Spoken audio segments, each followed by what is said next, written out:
अस्सलामुअलैकुम, welcome to code on project. पिछली video में देखा कि हम अपने वीएस कोड को और पाइथन को किस तरह से डाउनलोड करते हैं और उसे इंस्टॉल किस तरह से करते हैं। आज की वीडियो में हम बात करेंगे कि हमने अपने वीएस कोड को किस तरह से ओपन करना है, ऐसी पाइथन की कौन कौन सी एक्सटेंशन है जो हमें इंस्टॉल करना पड़ेगी, और हम अपने पाइथन के एक छोटे से कोड को रन करके देखेंगे कि किस तरह से हम अपने पाइथन के कोड को वीएस कोड में रन करेंगे।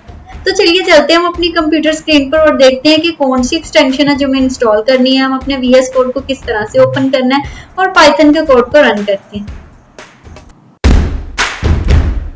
तो हम अपनी कंप्यूटर स्क्रीन पर आ चुके हैं। हम सबसे पहले देखेंगे कि हमें अपने वीएस कोड को किस तरह से ओपन करना है। तो सबसे पहले आपने राइट क्लिक करना और एक फोल्डर क्रिएट करना है। यहाँ पे न्यू पे क्लिक करना है और यहाँ पे एक नया फोल्डर क्रिएट करेंगे। फोल्डर, इसका कोई भी नाम रख सकते हैं। फॉर एग्जांपल मैं बेसिक पाइथन इसका नेम रखती हूँ और इसको एंटर दबा दी। अब ये मेरे पास एक फोल्डर क्रिएट हो चुका है। अब हम किस तरह से अपने वीएस कोड को ओपन करेंगे। सबसे पहले आप यहाँ पे आपके पास ये वीएस कोड का आइकन आ रहा है आपके डेस्कटॉप पर, इस पर डबल क्लिक करेंगे तो हमारे पास वीएस कोड ओपन हो जाएगा।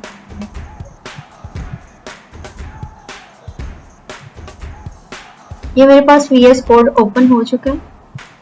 अब इसके अंदर मुझे कोई भी फोल्डर को ओपन करना पड़ेगा। ये अपने वीएस कोड को अभी डाउनलोड किया है और कभी इससे पहले यूज नहीं किया, तो आपके पास ये सारे जो मेरे पास फोल्डर के नेम आ रहे हैं ये नहीं आएंगे, क्योंकि मेरे पास ये सारे फोल्डर इसमें मैंने क्रिएट किए हुए थे और इसमें यूज किए थे, इसलिए मेरे पास ये सारे फोल्डर्स के नेम आ रहे हैं। अब यहाँ पे आपने फाइल पे क्लिक करना और यहाँ पे ओपन फोल्डर पे, और यहाँ से जो आपने अभी फोल्डर क्रिएट किया, मैंने बेसिक पाइथन का एक फोल्डर क्रिएट किया था मेरे डेस्कटॉप पर, ये वाला फोल्डर बेसिक पाइथन, इसको मैं सिलेक्ट कर लेती हूँ। तो ये मेरा फोल्डर के अंदर जो मेरा वीएस कोड है वो ओपन हो चुका है।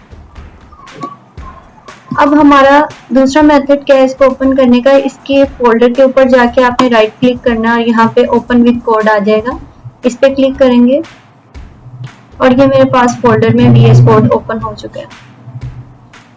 अब हम CMD के जरिए से भी अपने वीएस कोड को ओपन कर सकते हैं। यहाँ पे मैं जाऊंगी और यहाँ पे मैं लिखती हूँ CMD कमांड प्रॉम्प्ट, इस पे मैं क्लिक करूंगी और यहाँ पे सबसे पहले मेरा जो फोल्डर है हमें उस फोल्डर के अंदर जाना पड़ेगा। मेरा फोल्डर डेस्कटॉप पर है तो यहाँ पे मैं लिखूंगी CD डेस्कटॉप। सबसे पहले मुझे डेस्कटॉप पे जाना पड़ेगा, उसके बाद फिर मैं CD लिखूंगी और अपने फोल्डर का नेम लिखूंगी पाइथन,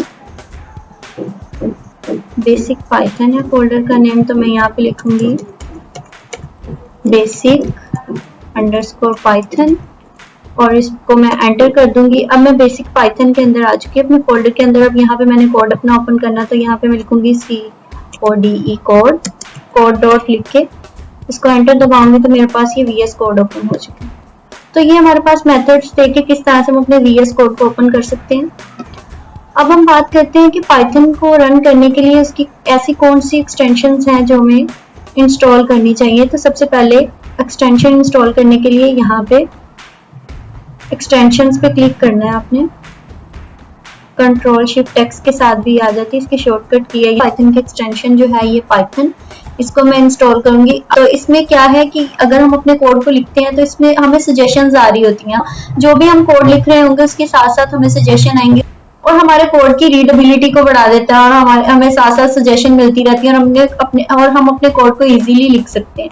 तो ये पाइथन की एक्सटेंशन इंस्टॉल करना बहुत जरूरी है। यहाँ पे मैं इसको इंस्टॉल कर लेती हूँ। तो ये मैंने अपनी पाइथन की एक्सटेंशन को इंस्टॉल कर लिया। उसके बाद ये हमारे पास इंस्टॉल हो रही है। अब हम एक पाइथन की एक्सटेंशन जो है वो है पाइलैंस, इसको इंस्टॉल करेंगे। ये हमारे पास है पाइथन की, ये हमारे पास पाइथन की ये एक्सटेंशन जो है पाइथन बाय माइक्रोसॉफ्ट, ये हमारे पास इंस्टॉल हो रही है। उतनी देर तक हम इंस्टॉल करते हैं पाइलैंस। अब ये भी माइक्रोसॉफ्ट की है। ये क्या करती है, इसकी वीएस कोड की परफॉर्मेंस है इसको बढ़ा देती है, हमारे कोड को क्लीन बनाती है और हमारे वीएस कोड की परफॉर्मेंस को बढ़ा देती है। अब यहाँ पे हमें नोट लिखे हुए मिल जाते हैं कि ये किस लिए यूज होती है, क्या क्या करती है, ये सारे इसके नोट्स लिखे हुए हैं। तो हम इसको भी इंस्टॉल कर लेते हैं। ये भी हमारे पास इंस्टॉल हो रही है और हमारी एक एक्सटेंशन जो है पाइथन और पाइलैंस की हम दोनों इंस्टॉल कर रहे हैं। अब हम पाइथन की एक एक्सटेंशन जो हमारे पास है वो इंस्टॉल करेंगे, वो है ब्लैक फॉर्मेटर। सॉरी, ये है हमारे पास आ गई है ब्लैक फॉर्मेट। जो ब्लैक फॉर्मेटर हमारे पास ये एक्सटेंशन है, ये हमारे इंडेंट को खुद ही रिजोल्व कर देती है। अगर हम इंडेंटेशन का ख्याल नहीं रख रहे हैं तो हमारी ब्लैक फॉर्मेटर जो एक्सटेंशन है ये क्या करेगी, हमारे इंडेंट को खुद ब खुद अरेंज करेगी। तो हम इसको भी इंस्टॉल करेंगे। ये मैंने इसको भी इंस्टॉल कर लिया। अब हमारे पास जो एक्सटेंशन है जो हमें इंस्टॉल करना जरूरी होती है, वो हमारे पास है ब्रैकेट कलराइजर। ब्रैकेट पेयर कलराइजर है हमारे पास। ये हमारे पास है ब्रैकेट पेयर कलराइजेशन। अगर आपने कभी नेस्टेड ब्रैकेट लगानी हो और आपको एक ब्रैकेट लगाना भूल जाते हैं, आपके पास बहुत ज्यादा आपने ब्रैकेट्स लगाई हैं और वो सारी नेस्टेड ब्रैकेट्स हैं और आप उनको एक ब्रैकेट उसमें से लगाना भूल गए, अगर सबके कलर्स एक जैसे होंगे तो आपको समझ नहीं आएगी कि आपने कोई ब्रैकेट छोड़ी है या आपने कोई ब्रैकेट को क्लोज नहीं किया। लेकिन अगर हर ब्रैकेट के कलर डिफरेंट होंगे तब आपको पता चल जाएगा कि ऐसी एक ब्रैकेट है जो आपने क्लोज नहीं की। तो उसके लिए हम यूज करते हैं ब्रैकेट पेयर कलराइजेशन। तो मैं इसको भी इंस्टॉल कर लूंगी। Trust publisher and install. उसके बाद आप VS कोड के थीम को भी चेंज कर सकते हैं। तो VS कोड का जो थीम है, जो पर्सनली मैं प्रेफर करूंगी, वो है ड्रैगन।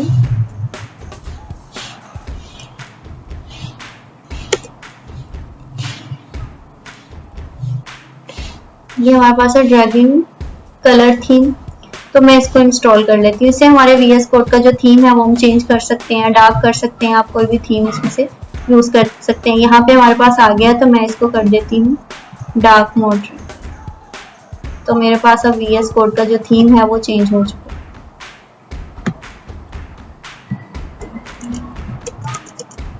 तो ये हमारे पास पाइथन की कुछ एक्सटेंशन थी जो हमने इंस्टॉल की। अब हम पाइथन की एक एक्सटेंशन इंस्टॉल करेंगे जो है हमारी कोड रनर, जिससे हम अपने कोड को रन करेंगे।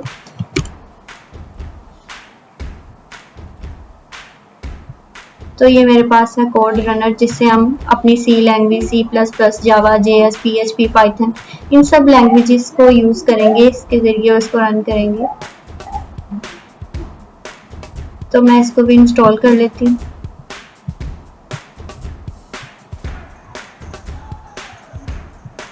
तो ये मेरे पास इंस्टॉल हो चुकी है। ये पाइथन की इंपॉर्टेंट जो एक्सटेंशन थी वो हम इंस्टॉल कर चुके हैं।